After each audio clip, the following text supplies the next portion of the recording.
God, people. I see a lot of Battlefield fanboys. They obviously are Battlefield fanboys because they certainly wouldn't be Call of Duty fanboys. Making fun of the game Call of Duty, which me personally offends me. No, it don't offend me, but you know what it does? It tells me that they are very insecure about how their game is being treated. Your game is being treated the way it is because it's garbage. No developer wants to implement this. No developer wants to implement the system that I tell them to implement. Implement! When I tell them to make the controls, I don't know if the camera's, I hope it's very, whatever. Like Call of Duty, and it would sell their game incredibly well. No one wants to do that. So we get these fucking Battlefield fanboys. You can't get in, no good. Well, guess what? It's a beast!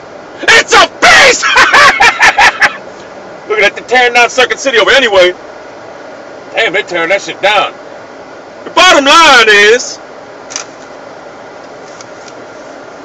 the Call of Duty franchise is one of the greatest franchises to ever, and I mean ever, lace up a pair of video games, whatever.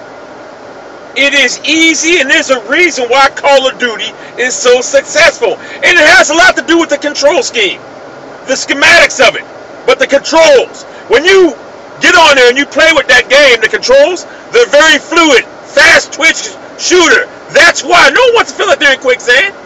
A game like Homefront would have probably sold a lot better if they used Call of Duty controls. Battlefield Bad Company, whatever. It would sell a lot better if they used Call of Duty controls. But no developer wants to get that through their head. And that's why I offer any developer out there my services. I will create you a game. I will come work with your dev team to make a killer game right now that will give Call of Duty a run for its money. But you need to hire me. You need to contact me. Because I will, and I mean I will, get something done about it. You gotta understand something about me. I know what sells in society. I know what puts food on the table. And it's quite evident after 9 or 10 years of people making mistakes that fluid controls are what makes a game. I mean, a Battlefield, whatever the game is, didn't have that stupid controls where you, like that, I would play it. Killzone 2, same way. Now, I hate to look like an idiot driving my car and doing that with people looking at me. I don't care. I am trying to emphasize what needs to be done to sell the games. So the Battlefield fanboys, you got no one to blame but yourself. I hate the fact that I got to keep making video after video after this. But the bottom line is, Call of Duty is by far the best shooter out there. It's always going to be. Until someone comes out there and tries to implement my ideas of what you need to do for a shooter control-wise. It's all about controls. Don't you understand that? To developers, any developer out there, it is all about the way your character controls the movement. Do you understand it? What aren't you getting? Obviously, you're not getting something. If I pick up a game and my player moves nice and fluidly, I'm buying it. If I pick up a game and it gives me a headache, the way my player moves, I'm not touching it. I play the beta, the demo, but I ain't buying it. So, I mean, there is no way there's going to be a game. And you know what? If there is a game out there better than Call of Duty, I would love it because I would play it. And guess what? I'd start commentating on it. So I don't care. I wish there was a game better than Call of Duty, so I wouldn't have to play the goddamn game every goddamn time. It's the only game I play. But until there's one out there that is, I'm going to have to continue playing Beast Blood, Call of Duty. And I'm going to get me, I got to pull in this parking lot right now, so. But the bottom line is, you get the gist of what I'm trying to say. And if anyone out there wants to learn how to market, look at this. Look at this. But you guys can see this. But anyway, I got to go. I got to go. Now, in continuing about my stance, a lot of people get the misconception that says, you know, they think I'll be a Call of Duty fan. I ain't no Call of Duty fan more. I wish to God there was a game better, so I wouldn't have to keep playing the same game over and over every year.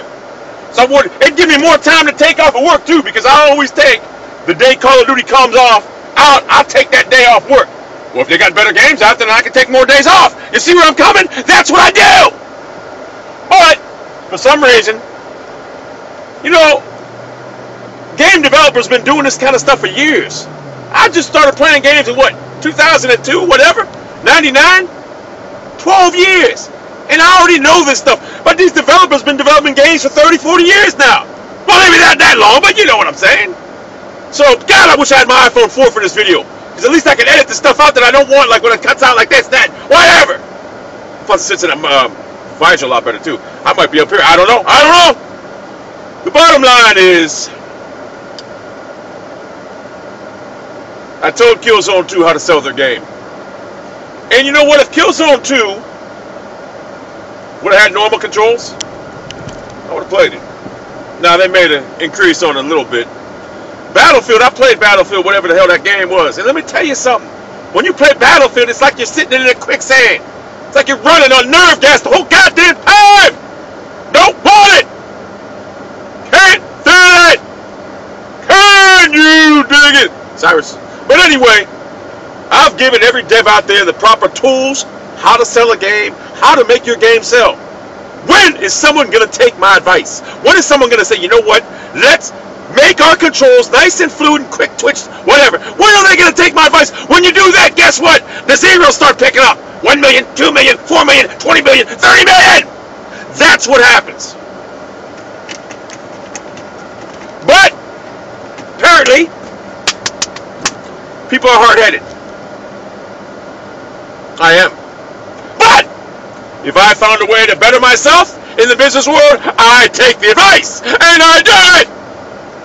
That's what I do. And I'm always going to do that.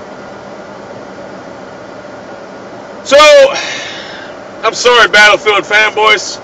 Your game's just going to be like the last 2 or 3. And look, I ain't got nothing against you guys personally. I don't even know you guys. But, if you guys hate Call of Duty, that's fine.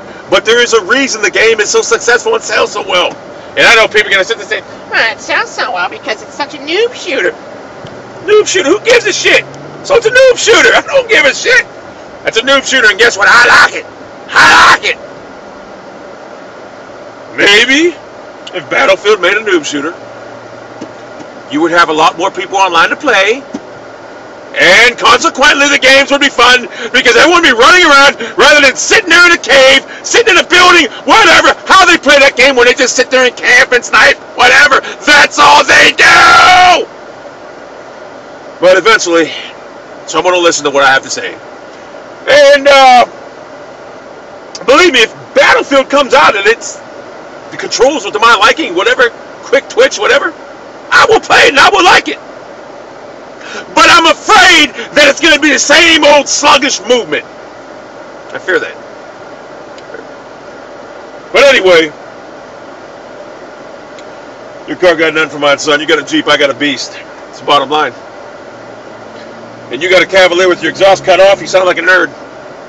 Come on, man. Why do these people cut the exhaust off their cars, man? For real. Why do they do this shit? How you going to cut your exhaust off a car, a 4-cylinder at that, and try to make it sound like it's intimidating? Come on, man. Come on. It ain't going to happen. It ain't going to happen. It ain't got beast blood. So anyway, that's the video for today. I got to go because I got to eat my pizza.